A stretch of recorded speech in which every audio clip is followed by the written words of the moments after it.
The following program contains strong language, tales of the strange, the tragic, and the downright far out. Some stories may include sensitive topics, dark themes, true crime, and mental health. Listener discretion is advised, but curiosity is always welcome.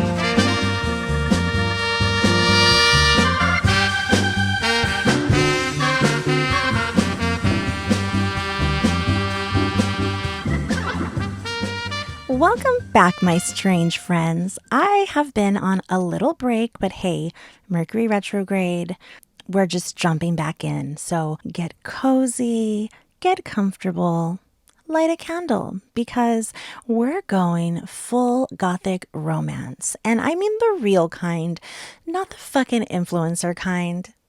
I'm talking grief, scandal, and chaos.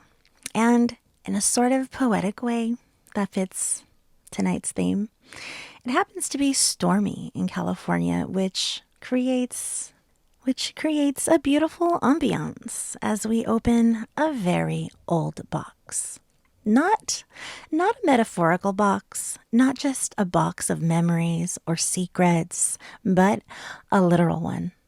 A box that once sat in the desk of a grieving widow, lined with silk, filled with folded poems, and nestled among them the unburned heart of a man she loved and lost to the sea. This is part one of our two-part journey into the life of Mary Shelley, teenage runaway, gothic genius, trauma survivor, and the mother of science fiction. Her life was stranger, darker, and more tender than the novels she left behind. And tonight, you and I are walking straight into the storm that shaped her. So slip deeper into the shadows with me and let's begin, shall we?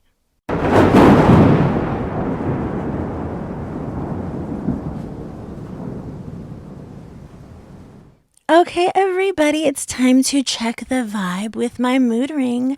And tonight, my mood ring is glowing a storm green, the color of a lake right before lightning kisses the surface.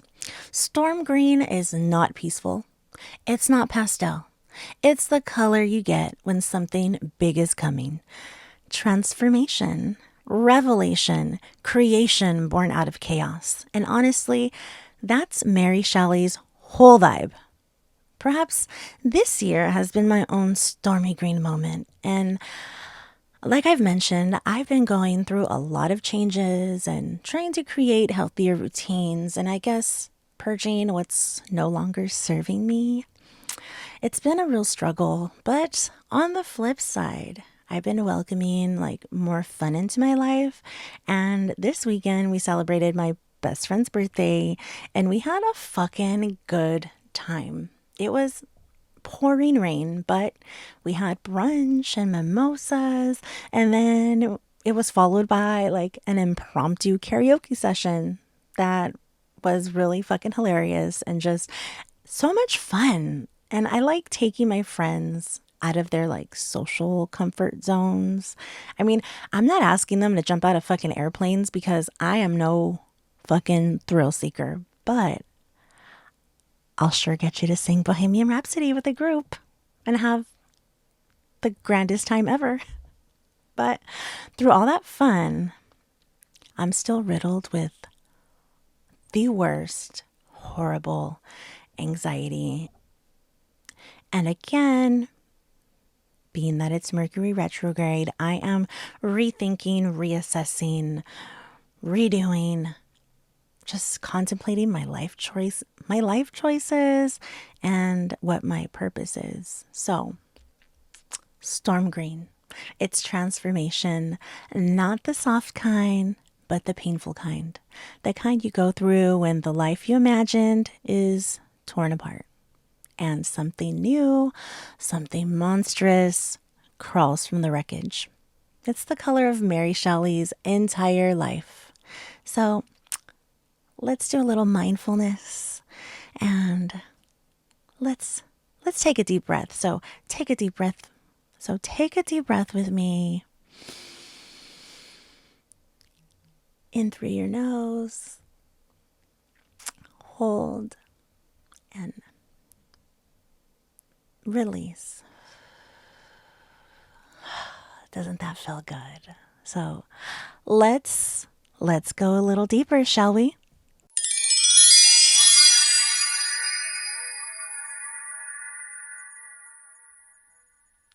All right, strange ones, it is time for our weird news time capsule. And tonight's time capsule drops us straight into one of the strangest years on record, 1816, the year the sun forgot its job. A volcano in Indonesia called Mount Tambora has exploded so violently that ash has drifted into the upper atmosphere and wrapped around the planet like a thick shroud. The result? Of course, global climate change. Snow in June, crops failing, livestock dying, birds fucking dropping from the sky, fields rotting, and freezing rain. Newspapers describe the sun refusing its duty. People are terrified. I mean, it's the 1800s. People think God is angry. Some think the world is ending. And some, just like in the pandemic of 2020, just try to drink their way through it. And on the shores of Lake Geneva, the air is thick with fog and thunder. And a group of young writers and poets are stuck indoors. They just have candles, wine, books, and thunderstorms. And, of course, the kind of boredom that births monsters. Among them is a very young Mary Shelley. And in that endless, unnatural summer, she will have a nightmare that creates Frankenstein. Storms don't just knock out power. Sometimes they switch something on.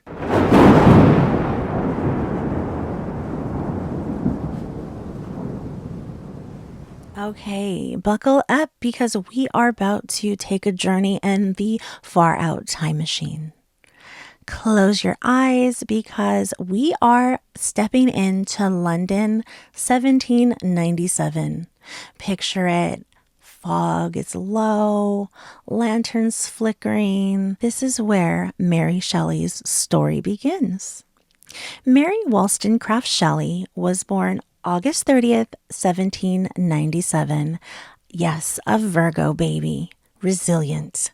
Her mother was the feminist philosopher Mary Wollstonecraft, and she unfortunately died 11 days later from complications of childbirth. Mary enters the world with death already sitting beside her. Her father, William Godwin, was a legendary radical atheist philosopher with all kinds of ideas, but he was just not an affectionate man. After Mary's mother passes away, William remarries Mary Jane Claremont, and she tolerated Mary the way a cat tolerates a bath, just like unwillingly. So Mary grew up surrounded by revolutionaries, poets, political theorists, and a lot of cold shoulders and emotional absence. Mary learns early that love is not guaranteed, but books will never abandon her. Young Mary spends hours in the churchyard where her mother is buried, reading beside her mother's grave. She brings her mother's stories. She brings her questions. And ultimately brings loneliness. The grave becomes her sanctuary, her hiding place, and her inheritance. This is where Mary learns to talk to ghosts long before she writes about them. By 13, Mary is inhaling books. By 14, she's writing stories and travelogues. By 15, she's dreaming of worlds where life and death blur. Her father's friends, major intellectuals of the era, visit their house constantly, and Mary listens, absorbs, and learns. And they even let her participate in these conversations. And then she meets a man who encourages her brilliance instead of shrinking it. A man whose love will shape and scar her in equal measure. Now, when Mary meets Percy Bysshe Shelley, she is only 16 years old, all bright-eyed and full of imagination and a hunger for a world bigger than the one that she's been given.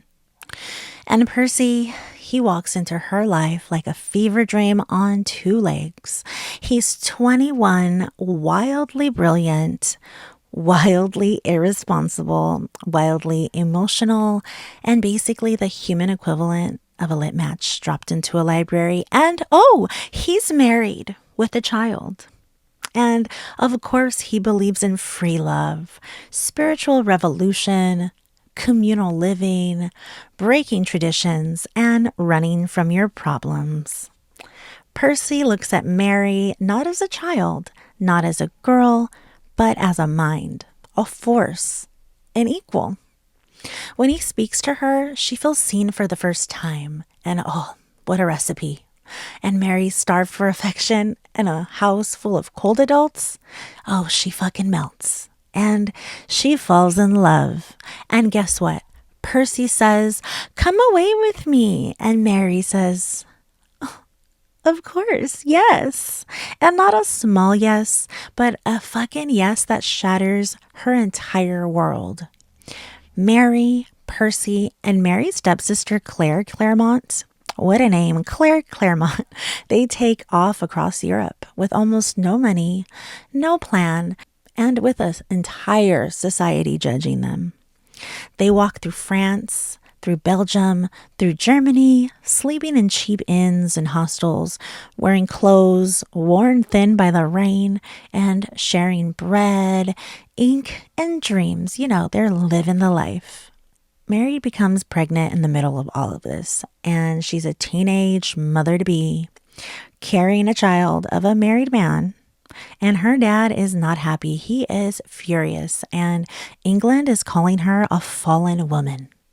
Their journey is romantic in the way that nearly dying in each other's arms is romantic, but they run out of money. Percy spirals. Claire fights with Percy, and Mary feels abandoned, needed, adored, ignored, all in the same week. This is the part of the Gothic novel where you want to yell at the characters, but you just can't look away. At this point, Mary was not prepared for all the loss that she was about to endure, because Mary's first baby, the baby girl, died weeks after birth. Then her second child, William, died at age 3, and then her daughter Clara died as an infant while the family was traveling through Europe. So that's 3 children gone before Mary even turned 22. When Mary's first baby dies, she breaks. She writes in her journal, and I quote, "Dreamt that my little baby came back to life again, that it had only been cold, and that we rubbed it before the fire and it lived." That's so fucking heartbreaking. This line, this moment is the spark of Frankenstein. Grief and love mixed together in the alchemy of her mind. But then more tragedies come. Her sister Fanny dies, Harriet Shelley dies, and Percy's scandals just keep stacking up. So Mary's half-sister Fanny, overlooked and emotionally isolated, died by suicide in 1816. Her note spoke of loneliness and feeling unwanted. Mary carried that sorrow quietly forever. And that's not all.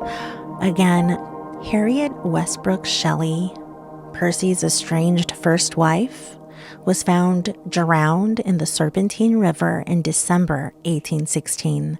1816 was a fucking wild year.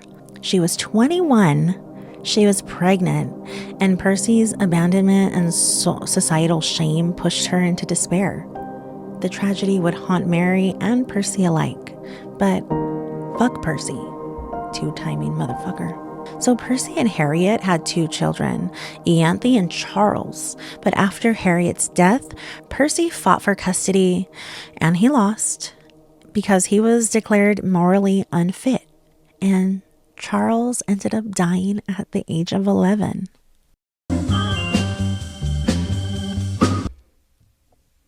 So we're back in the year 1816.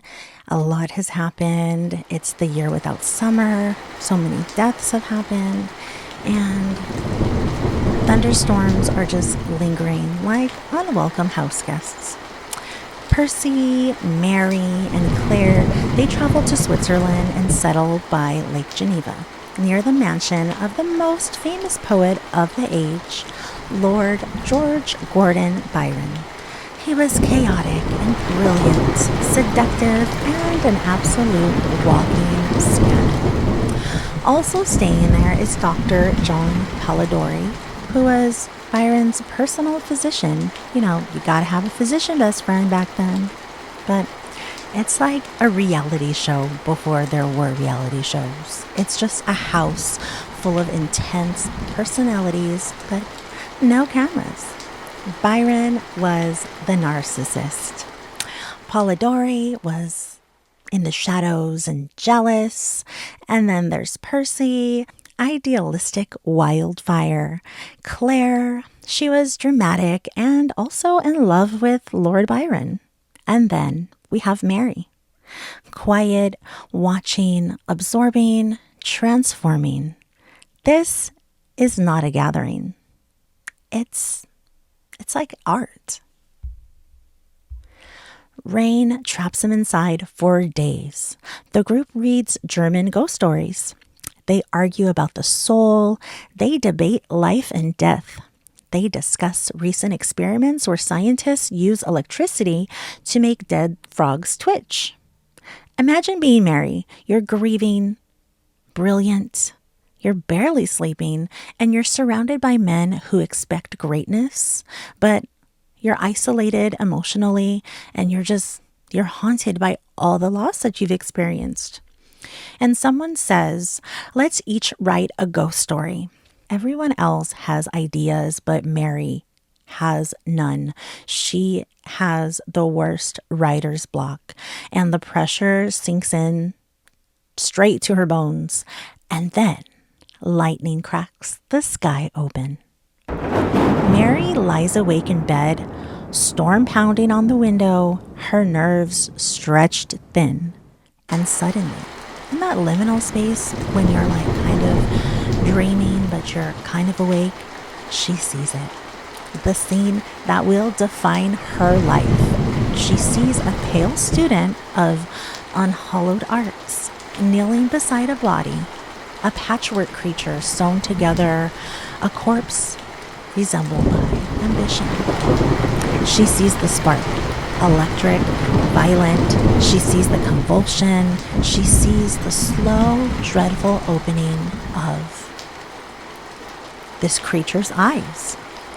Eyes filled with agony and the need to be loved. And the creator, well, he flees in horror, in revulsion, in guilt. And then Mary wakes up gasping. She's got it. She's seen her story.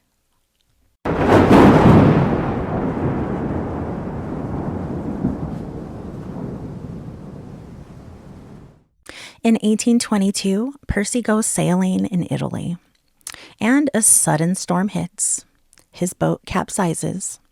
His body washes ashore days later. Mary is shattered. She's a widow at the age of 24, and she's left with one surviving child, Percy Florence Shelley. During Percy's cremation on the beach, Percy's heart refuses to burn. Maybe it was calcified from tuberculosis. Maybe it was soaked in seawater. Maybe the universe was simply too poetic to let it go quietly. But the heart remains, charred but still whole. Mary wraps it in silk and keeps it in her writing desk for the rest of her life. A heart that wouldn't turn to ash, but kept by the woman who refuses to stop loving him. But the tragedies remain etched in her bones. Mary never remarried. She lived a long widowhood. She was a lifelong widow, and she was writing and editing Percy's work and raising their only surviving child, Percy Florence Shelley. But her health faded. Headaches, weakness, likely a slow growing brain tumor. And on February 1st, 1851, Mary Shelley died in her sleep in London. She was 53. When her family opened her desk, they found locks of her children's hair, Percy's poems, and wrapped in faded silk, Percy's unburned heart, still intact, still hers.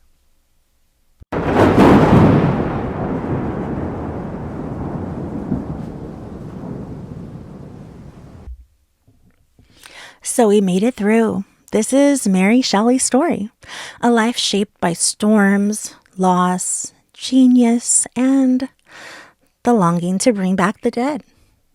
But next time, we meet the creature, the abandoned child, the lonely creation, the monster who wanted love more than anything else.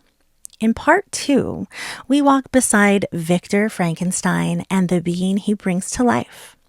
We dive into trauma, abandonment, identity, and why this story feels so painfully human. Until then, my strange ones, keep your candles lit, your curiosity sharp, and your heart wrapped gently in silk. Until next time, keep it weird, keep it kind, and don't forget your flashlight.